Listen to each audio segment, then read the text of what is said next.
આવું એ બા બોલ્યા છે. પણ પુત્ર વધુ એવી ભગવાન જેવી હા બા બને આટલું કઈ ઉપર બીજા માળ ઉપર જતી રહી. બીજા માળ ઉપર જઈ પોતાના પતિ નિખિલને ફોન કર્યો છે કે બા આવું બોલ્યા છે કે હું મરી જાઉં બાદ મારી પાછળ બીજું કાંઈ ન કરતો નિખિલ પણ ગિરિબાપુની શુભમાં કથા કરશે. નિખિલે ફોન આવ્યો એની પત્નીને કહ્યું નીચે જઈને બાને કે તમે મરી જાઓ પછી ને અત્યારે જ ગિરિબાપુ પાસે હું જાઉં છું. છોકરો મને મળવા આવેલો અને કહ્યું કે મારી બાને કથા સાંભળવી છે. અને નિખિલ નામના છોકરાએ અંજારમાં કથા કરી. એમની બાને આમ સોફા સેટ ઉપર બેસાડીને ત્યારે એ માએ સભાની વચ્ચે કહેલું આ કથાનું પુણ્ય ભગવાન પાસે હું માગું છું મારા જેવો દીકરો દરેક માને મળવો જોઈએ. એ દીકરો એ માં બાકી તો માં મરી જાય ને પછી ફોટો બનાવીને મૂકે ને દીવો કરે કથા સાંભળાવે. ફોટામાં કથા સાંભળવાની સુખડના હાર પહેરાવે ને ફોટા રાખે ને પગે મેં કરવું જોઈએ તેનો વિરોધ પણ નથી. પણ તમારે જોવું ત્યારે બાપાનો ફોટો હોય ને છબીમાં કાચમાં મળેલો બાપા અંદરથી ડોળા કાઢતા હોય અંદરથી. હું જીવતો હતો ત્યારે ત્યાં મને બોલાયો ને માની આંખો બંધ થઈ ગઈ હોય.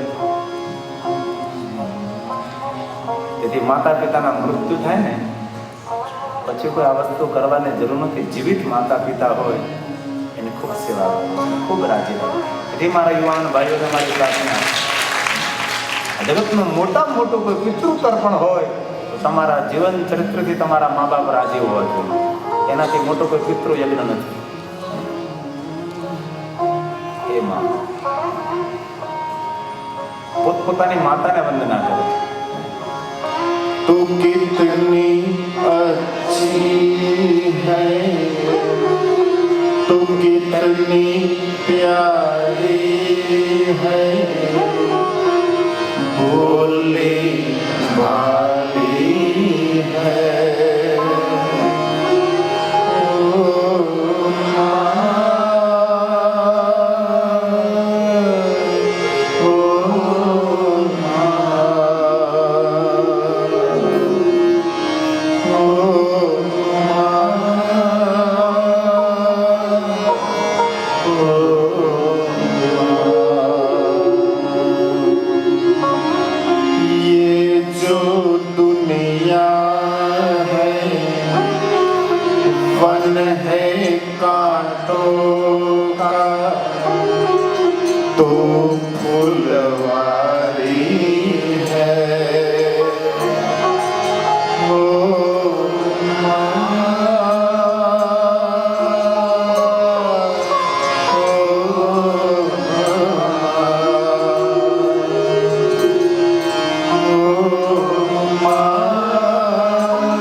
રૂપાલ કંપા હું કથા કહેતો. રૂપાલ કંપા એક ગામ છે મહેસાણા ડિસ્ટ્રિક્ટમાં.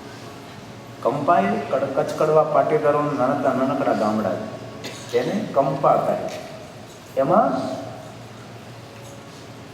રોજ એક પુત્રવધુ એની સાસુને કાખમાં તેડીને કથા સાંભળાવેલા. દુબળી પતલી એમ રોજ.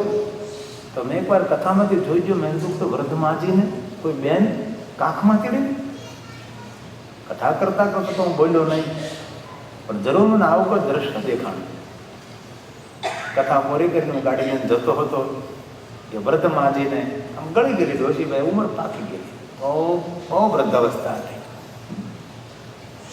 કીધું ગાડી ઊભી રાખો. કીધું બેન આ બાને રોજ તમે તેડીને કથામાં લાવો છો? આ બાપુ રોજ હું જેમ બાળકને તેડીને લાવે એમ તેડીને હું દરરોજ કથા સંભળાવવા લાવું છું. આ માજી કોણ છે? બહેને કહ્યું કે અમારી સાસુ છે. અમારી સાસુ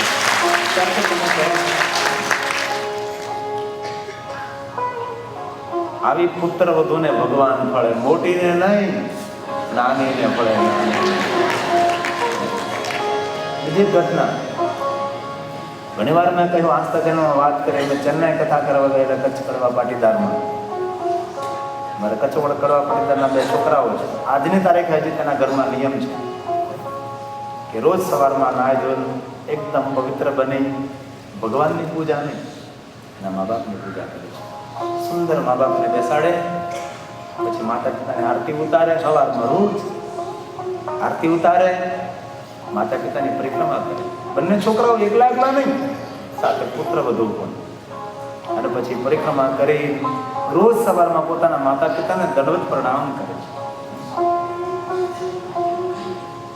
આ કલિયુગની અંદર આવા દીકરાઓ છે.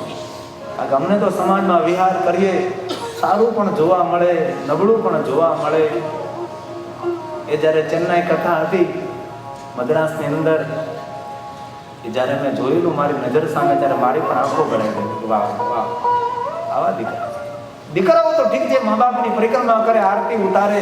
દીકરાઓને ધન્યતા ન આપવું પડે. પુત્ર વધુને મારા લાખ લાખ પ્રણામ.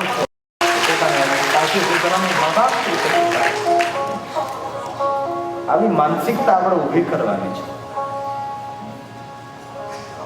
ભલે તેના માટે સારા શબ્દો ન બોલો, પણ દોષીને કોઈ અપમાનિત ન કરો. અમુક વધુ ભણી ગઈ હોય ને એ પોતાની સાસુનું અપમાન બહુ કરતી હોય છે. જઈ જાઓ, તમારે નહીં બોલવાનું. અને વૃદ્ધોને પણ હું હૃદયપૂર્વકની પ્રાર્થના કરું છું, ગઢપણ આવે ને પછી બીજા કોઈ વ્રત કરવાની જરૂર નથી. આ વડીલો માટે શ્રેષ્ઠમાં શ્રેષ્ઠ કોઈ વ્રત હોય તો એ વ્રત છે મૌન વ્રત. ઘરમાં શાંતિથી રહેવું હોય ને તો બસ મૌન રહેવાનું, બડબડ બડબડ બડબડ બડબડ બડબડ બોલ્યા નહીં કરવાનું. પણ દુઃખ એ વાતનું છે, ગડપણમાં પગ ના હાલે, હાથ ના હાલે, આંખ ના હાલે, એક જીવ હાલે. આંખમાં આંસુ અને મુખ પર હસી. આ તો મજા જ જીવનની. જે માણસે જીવનમાં સફળ થવું હોય ને આ રીતે જીવવું. આંખમાં ભલે આંસુ હોય પણ મુખ પર હસી હોવી જોઈએ. જીવનની મજા બહુ આવે તો કોઈના સુખ જોઈને પણ આંખમાં આંસુ આવવા જોઈએ. વાહ ભગવાન કેટલી કૃપા કરે આના ઉપર. અને કોઈના દુઃખ જોઈને પણ કરુણાના આંસુ આવવા જોઈએ. ભગવાનના દુઃખ દૂર કરશે. આંખમાં આંસુ ને મુખ પર હસી, તેના દુઃખ જાય ખસી. આવો હજી એકવાર વંદના કરી લો. પોતપોતાની માતાને યાદ કરે. अपना नहीं तुझे सुख दुख कोई, अपना नहीं तुझे सुख दुख कोई, मैं मुस्काया तू मुस्काई, मैं रोया तू रोई, मेरे हंसने पे मेरे रोने पे तू इतराई है।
કહેવાનો અર્થ એ છે કે તમે વિદેશમાં રહો છો, સમય કાઢીને પણ માની સેવા કરજો. અને સમય કાઢીને સાંજે થોડી વાર ટીવી મા પાસે બેસવાની જરૂર નથી, પોતાની માની પાસે બેસવાની જરૂર છે. ટીવીની સન્મુખ બેસો તો તમારો થાક નહીં ઉતરે, માની બાજુમાં બેસો ને તમારો થાક ઉતારી રહેશે. પણ વિસરાઈ ગયું છે બધું જ.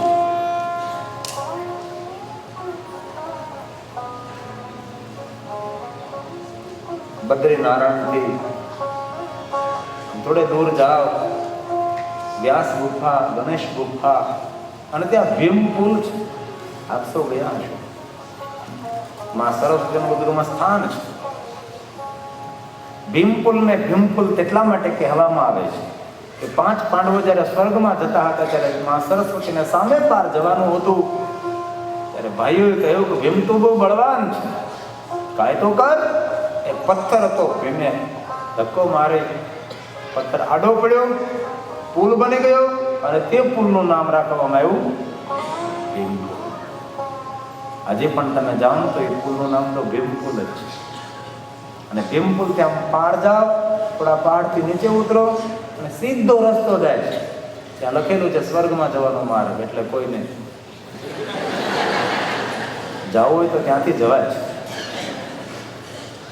એ છે બદ્રીનારાયણ. નર અને નારાયણ ભગવાન શિવનું આરાધન. બદ્રીનારાયણ તમે સ્થાન છે.